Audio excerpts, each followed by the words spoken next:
My name is Arleen Westerhof, and welcome to this weekly word of prophetic encouragement. Today, we're going to be talking about the war on the blood of Christ in you, and also about how you can win that war and be empowered in your soul and in your spirit.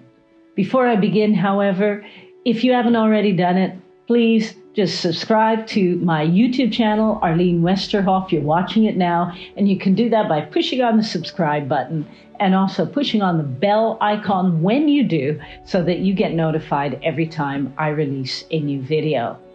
Now, I want to thank you, those of you who've been reacting to this series of videos that I've been doing, on curses and also things that are going on in family lines. The reaction from many of you has been so touching. As I've been reading your stories, I've been listening, or at least reading what you're going through. And you know what? I just want to encourage you right now that especially, if you're going through a hard time, even if you're not, but if you're, just battling with things that are happening in your family lines, God's Holy Spirit is with you and his love goes out to you now. And today, especially, it's so important that we talk about how to be empowered in your spirit and in your soul. And so, Heavenly Father, we invite you just to flood this broadcast with your Holy Spirit. Father, I ask that you would just help us to be able to see the length and the depth and the breadth and the height of the love of God for us. And Lord, also of your provision for us as we speak. In Jesus' name, amen. Now, I've been doing these series of videos because the Spirit of the Lord is saying it is time to expand. The Lord is also saying that what the world calls chaos, God calls preparation for something that eye has not seen and ear has not heard that he is about to do. And so as a result, when we look at the world, we see chaos, but when we listen to the Lord, we hear expand, just widen your tent pegs. And who do we listen to? Obviously, the voice of the Lord. However, Satan is not sitting still in this time of advancement and also expansion. And so during this time, we're also undergoing intense warfare. I don't have to tell you about that. Those of you who are watching, many of you can testify and have testified of that. And so the warfare has everything to do with the devil's attempts to keep us from walking in the fullness of God for our lives. And we have got to know the scriptures in this day, in this hour. And we also have to allow the Holy Spirit to convict us in areas where we need to be convicted. In Proverbs chapter 3, verses 5 to 10, we read, "Lean on, trust in, and be confident in the Lord with all your heart and mind." This is the Amplified version. "And do not rely on your own insight or understanding. In all your ways, recognize and acknowledge him, and he will direct and make straight and plain your paths." Now, many of us know that verse, Proverbs chapter 3. However, these verses continue, and it says, "Be not wise in your own eyes, but reverently fear and worship the Lord, and turn entirely away from evil." We're living in a day and an age where Satan is trying to use anything he can to trip us up. Once again, I'm not trying to frighten you, but I want to see you walk in the fullness of everything God has for you. And so as a result, for you, for me, we're all the same. It's time for us to turn entirely away from evil. And what's the result of us doing that? If we do it, it will be health to your nerves, sinews and marrows, and moistening to your bones. Honor the Lord with your capital and with your sufficiency from your righteous labor, and with the first fruits of all your income. So shall your storage places be filled with plenty, and your vats be overflowing with new wine. Now, these verses tell us very clearly not to trust in our own minds, thoughts, or wisdom, but to trust in the Lord. And as we do, our nerves will be healed, our bones will be healed, our marrow will be healed, and we will be filled with life. And that's really, really important at this time, as Satan is especially attacking our bodies, trying to make us ill. In Proverbs chapter 18, verse 14, the scriptures say, "The strong spirit of a man sustains him in bodily pain or trouble, but a weak and a broken spirit, who can raise up or bear?" Now, many of us for years, we've known, there's a connection between our minds and our bodies and our spirits. And when I say our mind, I just mean our soul, because our soul is our minds, but also our emotions. And this verse, Proverbs 18, verse 14, says that it is possible for us to stand up and to resist sicknesses, the sicknesses that Satan tries to throw at us. But this is only if we allow God to heal us on the inside. Then and only then will we be able to overcome sicknesses in our bodies. Even as we allow God to heal us on the inside, it actually, I believe it actually just rejuvenates us and rejuvenates and revives, the youth that is in us. When I was 17 years old, I asked someone, I made the mistake of asking someone once, "How old do you think I am?" And that person said, 35. I was shocked and actually pretty crushed. But what I didn't realize at the time was that the inner pain, the inner conflict that was going on in me because of just a dysfunctional family situation was actually showing on my entire body. These days, when I ask people how old I am, and I don't do that often, they often guess about 10 years younger than I am. Why? Because God's grace and mercy has healed me on the inside. But I've had to seek it out. And so as a result, we can overcome sickness, we can overcome disease, we can overcome depression and the things that the enemy tries to throw at us if we allow God to heal us from the inside. That's the truth of Scripture. However, there is a war with our evil nature. There's a war that Satan is waging against us, with him trying to have sin dominate our lives. And there's a war for your spiritual inheritance and mine. And often, when we've been fighting for a long time, there can even be a war of our faith. The question then arises, do we really believe the Word of God? And that is not something, that I say with an attitude that's accusing. I say that with all of the love in my heart, because after you've been fighting for a long time and resisting, sometimes the enemy comes at us and says, is God really who he says he is? Did he really say that? It's the same temptation that we see in Genesis 3.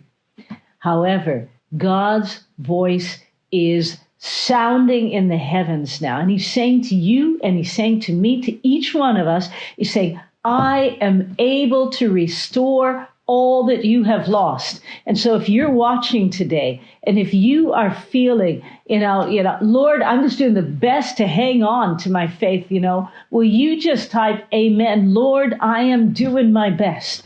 And God's word to you is he is able to restore everything that you have lost. Now, a great key to transformation, because that's where we're heading for when we read the Word of God, is to read it slowly. Don't go on to the next verse until you understand in your heart what God was meaning in the verse that you're in. And we can all pray and we can ask God to speak to us and to help us through the power of His Spirit to understand in our hearts what He's trying to say to us in His Word. And Hebrews chapter 4, verse 12 says, "For the word that God speaks is alive and active and full of power, and it energizes us, and it heals us, and it fills us. And it is sharper than a two-edged sword." I'm reading from the Amplified here, "penetrating to the dividing line of the breath of life, the soul, and the immortal spirit, and of the joints and marrows," that's of the deepest parts of our nature. That's what the Word of God does. It penetrates right down to the core of our being and exposes, and it analyzes, and it sifts, and it judges the very thoughts and intents of our hearts. Only God's Word can do that. Even we can't do that for ourselves. Why? Because the Bible says our hearts are deceitful and they're desperately wicked. And so the Word of God is intensely, intensely important in this war that's going on right now. The second thing that we need to realize is we got to understand the blood of Christ and what it does. The scriptures tell us life is in the blood, and this applies both physically and spiritually. Leviticus chapter 17, verse 11, it says, though the life of the flesh is in the blood makes atonement for the soul. So the life of the flesh is in the blood. That's the physical working of the blood. But then we see the spiritual working. The blood makes atonement for our soul. So that's the spiritual working. And in Proverbs chapter 23, verse 7, we read, for as a man thinks in his heart, so is he. So we've got the blood, we've got the spiritual working, and then the scriptures say, as we think in our hearts, so is that who we are. Our hearts are associated with our thought processes, and our hearts influence very much how our brains think. So what does this have to do with the blood? Essentially, the blood contains life. It holds the very key to our thought processes through our hearts. That's the link between the blood and our hearts. And the key here is if our minds are not pure, then we will not be able to perceive the will of God correctly. And we're going to fall into lust and pride and to other types of sin also too. And that is exactly what the enemy wants. Why?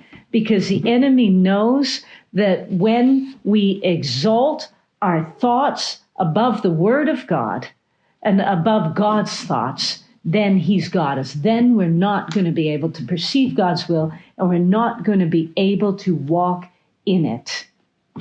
And so that's what happens. And this title or this show is called, the war on the blood of Christ that is in you.